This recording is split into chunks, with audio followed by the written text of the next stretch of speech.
We're gonna get right into this because really it's gonna be a severe day, but it's nothing new compared to yesterday. We're following the same line of systems, but we're gonna look at what's going on here because today could be a very severe day. Looking like it's going to be, but our big thing is there's really two waves that are going through. We're going to see a wave in the morning hours here and around lunchtime. It's going to extend all the way through here, and then we're going to see another line forming in through here. That's going to be a second one. So really we have two lines of threats, and we're going to track this morning one for you starting right around kind of that 10 a.m. time, because it's going to be, by the time this is posted and by the time you see it, that 9 a.m. time is going to be long gone. So it's going to be really, we're going to focus on right around lunchtime and on. So it's going to be a really active day overall. We saw it yesterday with the tornado outbreak that occurred across parts of Oklahoma and Texas. We saw the big tornadoes hit McDill. We saw them all the way down parts of Texas. We saw them up towards, we saw those lines of supercells. And those supercells were all separated. That's something today. We're not going to see cells that are lined up like this.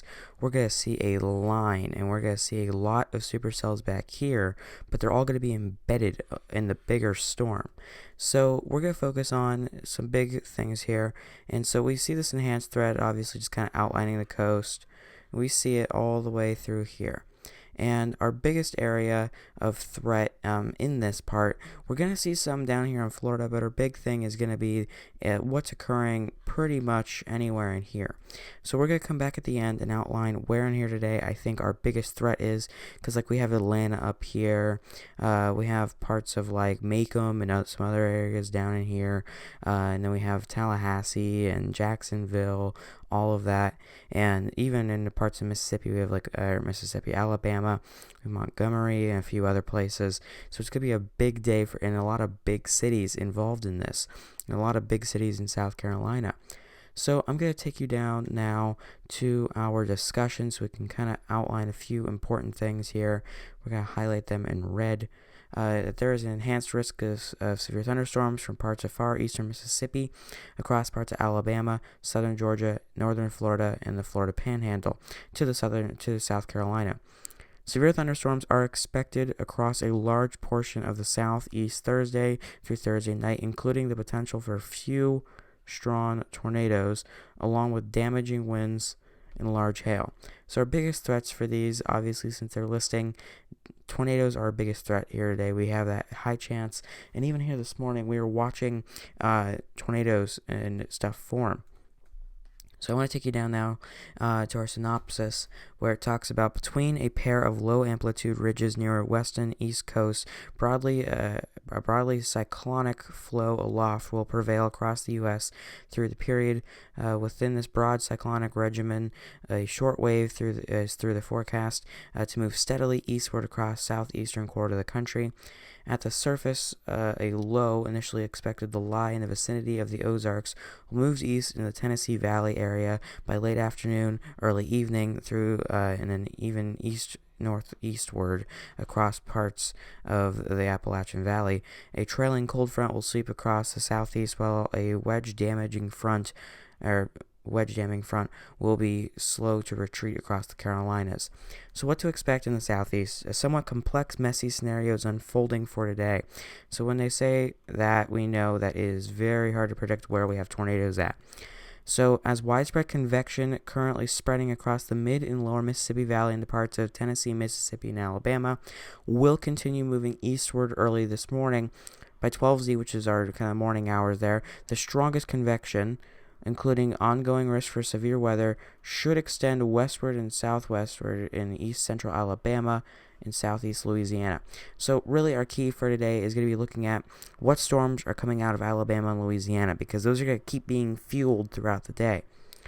So we're going to see some destabilization occurring ahead of the convection. Expect storms to intensify. I cannot draw lines. Expect storms to intensify through parts of and organizing linearly into bands of strong and severe storms. There we go, got our line up. So we're going to see really kind of a severe day as we go through. We're expecting storms to intensify They're going to organize into linear bands, and really it's going to be through this afternoon. The storms will be accompanied by a potential for damaging winds along with hail, and it's not even that a few tornadoes are expected, just a few tornadoes. So in all of this, it's going to be a busy day. So I'm going to go ahead and take you now to our day one tornado outlook, and we have that significant threat all the way through here. So really what we're focusing on is really anywhere south of Atlanta, right through there, and then all the way to the Florida Panhandle, the Florida border there. Expect tornadoes in there and right along this border here. So really we're seeing AM is over here, and then we're going to see kind of that PM forming and being over here. But you have to note there are going to be two waves of this. There is that first AM wave that's going to be moving through here, and we're going to see a PM wave form through here. So this is going to be the AM, and then we're going to see a PM. And they're both moving in this direction. So we're seeing storms hitting the same places multiple times. So checking out your wind, obviously it's going to be in that 30% range for that whole area there, because that's where our enhanced is at. And then our hail, our biggest threat for hail, oddly, it doesn't always have to be where the enhanced threat is. It can extend up here. So we're going to see storms forming, obviously that means with the potential for hail. So we could see a few severe storms accompanying tornadoes and damaging winds up here in the northern parts of Alabama and Georgia and even into South Carolina. So I want to take you now to our NAM model so we could show you really the temperatures in the south today. So I'm going to show you really the morning time here. Here's what they are in the morning. So a few things to note. They are very warm. We see this kind of dip here, and we can kind of ignore that for right now, because our big thing is you do see that there is just a overwhelming kind of ridge that builds here, and we do see some warm temperatures that are feeding this way. And we're going to see kind of this motion happen. We're going to see everything pulled in this bubble this way, and that's going to fuel storm convection right in here. That's all going to be traveling right through our area of expected convection. So I'm going to take you now to our afternoon to see where our second line of storms could form. So we see 90s, which is something we never want to see, of course, with storms. So we see 93 degrees in parts of this. We see 85 where I happen to stop the ping at. Well, you may wonder, okay, what's this like Florida with kind of a shape here? What's that gonna like have to do with any of these storms? Well, our big thing is at this time at 21Z, so this is kind of our 2 o'clock time, we're going to see a line of thunderstorms that is going to fit right in here. So not only are we feeding this storm, we also, you may wonder why this is here. This is actually feeding this line of storms. We're seeing a direct input. And so we're seeing two inputs on this and one input on this of really warm weather. And that is going to allow for some big storms to build. So this is not just a morning threat that we are seeing right now. It is a big time afternoon threat too, because we're seeing not only these storms lasting in the afternoon, we're seeing a second round. And so that's what's really going to be affecting people. So I want to flip over from NAM to our HRRR because I want to focus. I like the HRRR for its models because it shows our most severe times and what really to expect during this. So just showing you our composite reflectivity, I'm going to flash it from this morning. We'll go 15Z. So this is our first line of storms right through here. Kind of a squall line and then some isolated supercells that are going to occur right through here. But really our big threat here is what's occurring damaging wind-wise. We are seeing some embedded tornadoes probably somewhere in this group of cells here. But really overall, you can expect this entire line to have damaging winds because it extends for hundreds of miles. And really our most damaging storms, it looks like here in the morning hours, are going to be occurring anywhere within this bubble here. So that's really a key factor. And also, if you look down here, we can kind of see this. And that's going to be what's feeding all the way up through. And I showed you where those temperatures are feeding. And it's kind of feeding right through here for those first line of storms this morning. And then our second line of storms this afternoon. And then we're going to see some feeding up through here, too, from Florida. So you can see a little bit of rotation so far in the HRRR right in here on this storm system. So, I mean, really, we're just seeing some really heavy rain in northern Georgia this morning, and then we're seeing the development of supercells really from here south. Anywhere in here is where we could see some supercell formation, and this box, oddly, is showing our direct path of storms for what our enhanced threat is supporting. So we're going to go ahead and put it to our 21Z time, our afternoon time, because I want to show you what the afternoon looks like. So I want to show you here, this is our first line of storms in the afternoon, and it was cut off by this. So we see multiple supercells occurring in the northern parts of Mississippi, Alabama, and Georgia. But we also see some big-time supercells forming, and then a clump of supercells out over the Gulf, and then really feeding hail cores. As you can see through here, that's what these tails are on these storms. So that's showing you in the afternoon what to expect. And we do see that line here of really those warm temperatures that are feeding directly in to this storm system. It's going to kind of bubble around here. And that's traveling right in the right direction there. So we're going to go back to our lunchtime here at the 15Z, and I'm going to go ahead and track for you and show you how this all develops. We're going to go through this, and then we're going to show you what the supercell composite is to see which of these will be supercells as we go through the day.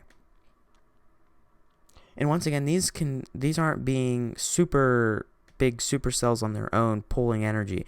Like even here, for an example, these are individual supercells, but they're all clumped in the same, I'm going to call it energy field, because really overall, we're seeing supercells form, but they're clumping immediately. And that's going to allow for these big time storms to come out, because there's we're seeing kind of some combinations of supercells.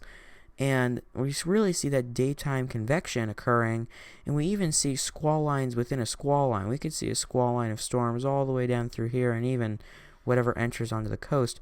But we see right in here, there are squall lines after squall lines, and even some could form of supercells. So I want to continue throughout the day, and this is no doubt going to be a big severe day, because, I mean, even though this is the HRRR, which generally kind of hails on the severe side, our big thing here is what shows the radar model the best for what's probably going to happen. And in my opinion for this is showing our convection the best. And we see there is just storm after storm. That's why we included this part in north of Florida, because this whole storm system still has to make its way through. And you have to note, this is right around dinner time, and you may think, oh yeah, this was just a morning event. Only this much is off the coast. We still have now nothing in South Carolina at this time is looking severe. It's all moved off. Look at Georgia. We have this entire region of severe stuff. We have Alabama still severe. We have supercells even up in the northern Georgia we can expect. And then you have all of this still feeding into the parts of the kind of panhandle of Florida. So as we go into kind of 9 p.m. and then 10 p.m., we're seeing kind of overall storm development die off, but we are seeing what is lasting stick. And then as we see at midnight, we still have severe storms in Georgia, but there's not as many of them. We're not seeing a prolific amount. We are seeing some squall lines out over the ocean, which isn't really affecting anyone. But really, we see some squall lines that are going to affect parts of Florida. So we do see occasional supercell or two, but no doubt this is a day-long threat that is not going to be kind of taken easily. So I'm going to keep us in the morning hour here, and we're going to go ahead and flip over to our cape just to show you our most unstable cape, to show you kind of some areas of core energy building. And I talked about yesterday in our briefing that anything really 3,000 and higher is indicative of tornadoes. So that's why we see all of this, because we are seeing it feed, and I'll draw the storm system that we're seeing. That storm system is really right in here. We're seeing it move this way. So anything that is being fed is through here. That doesn't mean severe storms are occurring here. It means occasionally there could be one or two pop-ups, but really what's feeding the bigger storm system. So we see numbers down here in the upper 4,000s. And I want to scroll down, and that upper 4,000s is here. And our Easter outbreak that occurred, it was a 4,000 Cape day. Our big outbreak yesterday, 26 tornadoes across parts of Oklahoma and Texas. That was right around 5,000. So between 4,000 and 5,000 is our big area. We even had up in Oklahoma at one time 6,000 that occurred very briefly. So I mean, it's going to be, you see that we have these 4,000s, maybe even a 5,000 at the highest, but it's feeding this storm system. So I'm going to go ahead and flip it ahead a few hours here. We'll draw it out for you as we go, but really everything is forming once again in here. And then we're going to see it develop as it travels off in this direction right into our enhanced area, which is actually a lot bigger than that. Our enhanced area is like this. So we're really seeing overall what could be occurring with all of this. So we're seeing kind of that injection into here. So I'm going to continue on. This is just after lunchtime, and you see that we're seeing very linear amounts of CAPE being kind of pushed into the atmosphere in the parts where storms are going to develop. And oddly, you can kind of see according to our CAPE, there's a lot of stabilization that occurs that allows for this to kind of die off. Like a little bit ago, it was just this entire area that was CAPE. Now, we just see a line here that tracks down through here, and we see a lot of holes that are starting to occur.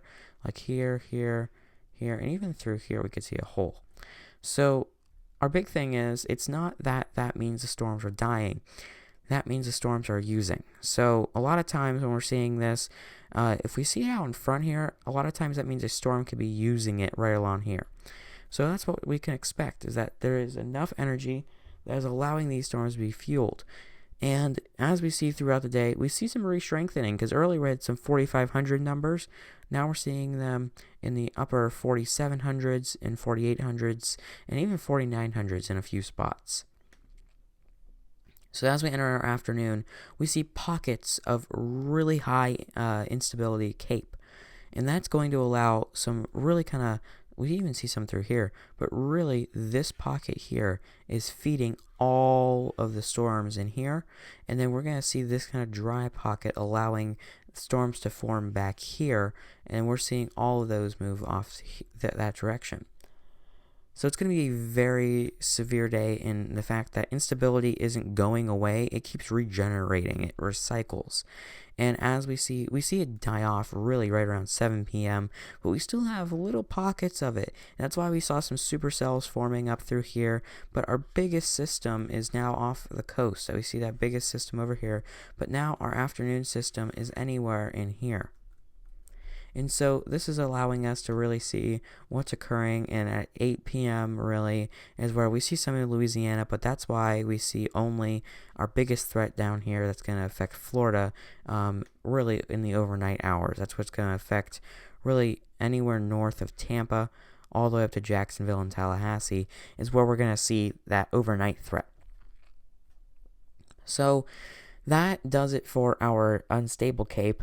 And I want to focus on, so our supercells we saw the supercells on radar, but our weird thing is we're seeing a lot of squall lines, which that means embedded tornadoes, which isn't a huge surprise for this area because we've seen embedded squall line tornadoes in almost every outbreak that's occurred this year. And oddly, they've all been in the south, but we'll have a podcast on that you can listen to in the coming week.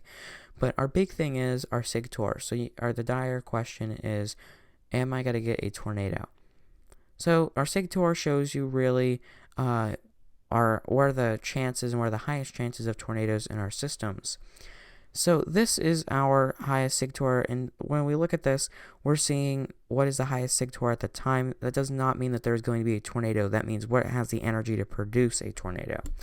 So really, we're seeing it across southern Alabama here in the morning hours. We do see some little pockets of it in Mississippi, and that's where we've been seeing rotating storms all over.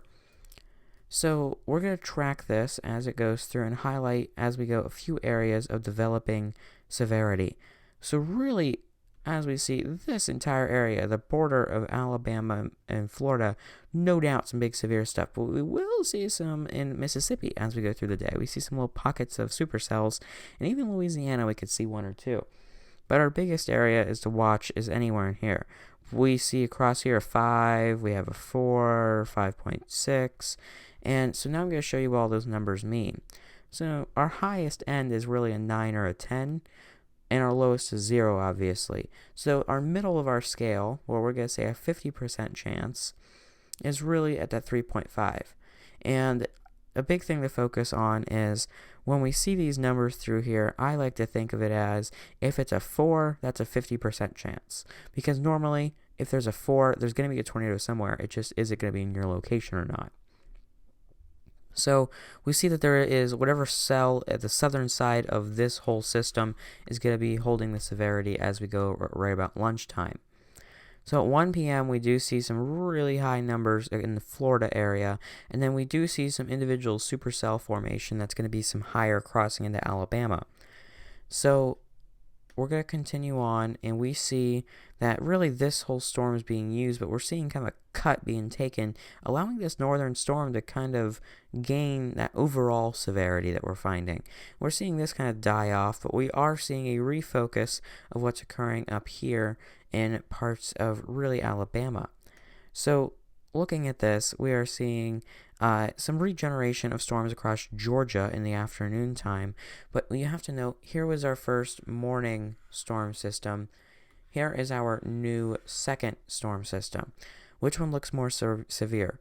Well, obviously this one is cut in half. There's nothing occurring up here, all severity right in here.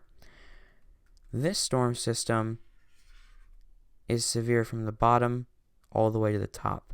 So that's why our second storm system is so severe, and that's why we're talking about it. And it's something interesting. We see this kind of use up a lot of energy. And we see pockets of really that severe instability occurring. And that's why certain parts of the storm is going to be so severe. Another big focusing point, look down in Georgia. So this storm system is about this tall, so it's pretty comparable to the second one.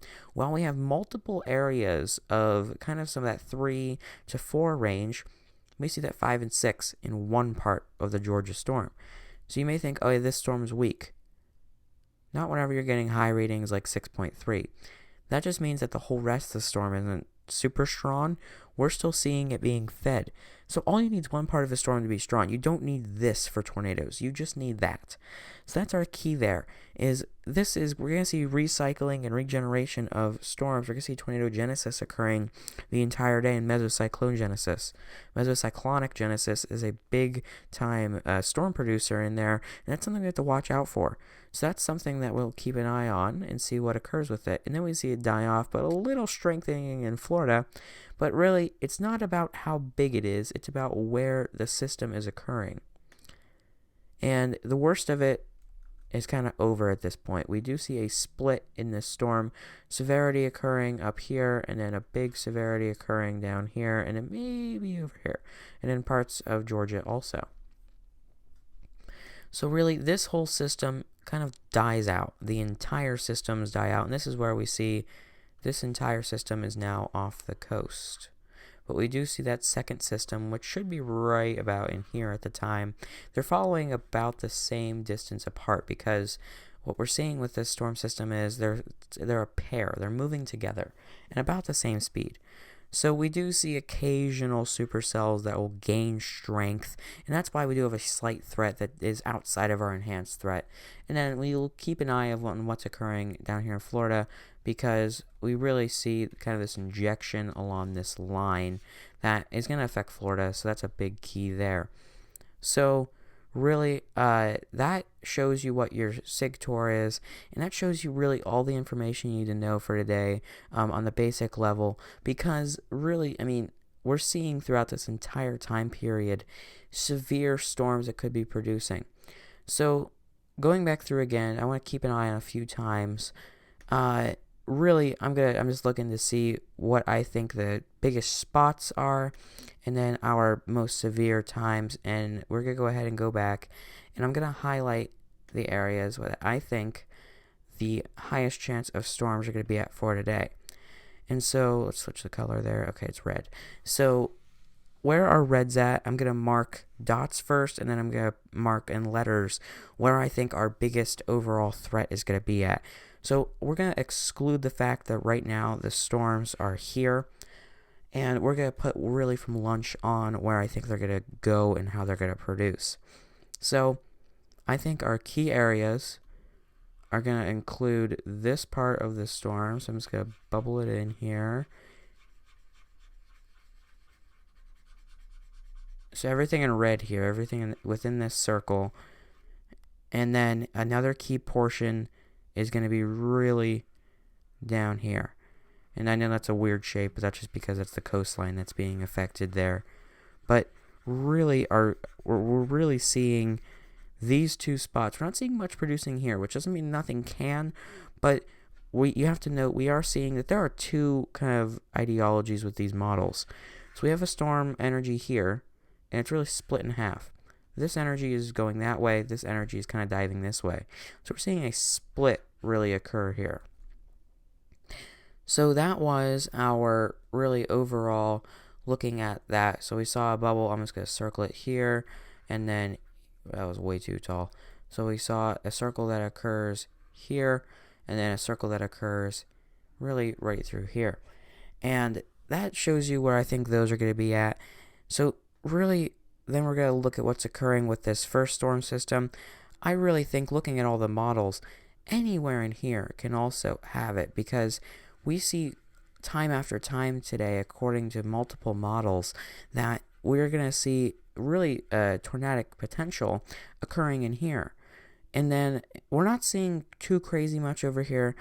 I would see potentially one or two occurring somewhere like right in here. Not expecting it, however, so that's our key portions here. And then really our overnight hours, I think that it's going to be anywhere really occurring south, so down in here. But we're not going to focus on that. So these are our big three portions here that I think if you are targeting or you live in this area that you should focus on for today, because it's going to be, I think these are going to be the most damaging storms are through here. No doubt squall lines are going to be in effect because really these storms can produce damaging winds at any time. But I'm going to put a time on this. These are the AMs over here. This is the PM. But you have to note, I think our biggest threat here with this AM stuff is what's occurring in the morning hours is going to be moving through. And then our kind of PM hours is what's that second, is the end of the first cell and the beginning of the second cell. That's why I extended it to the left a little bit.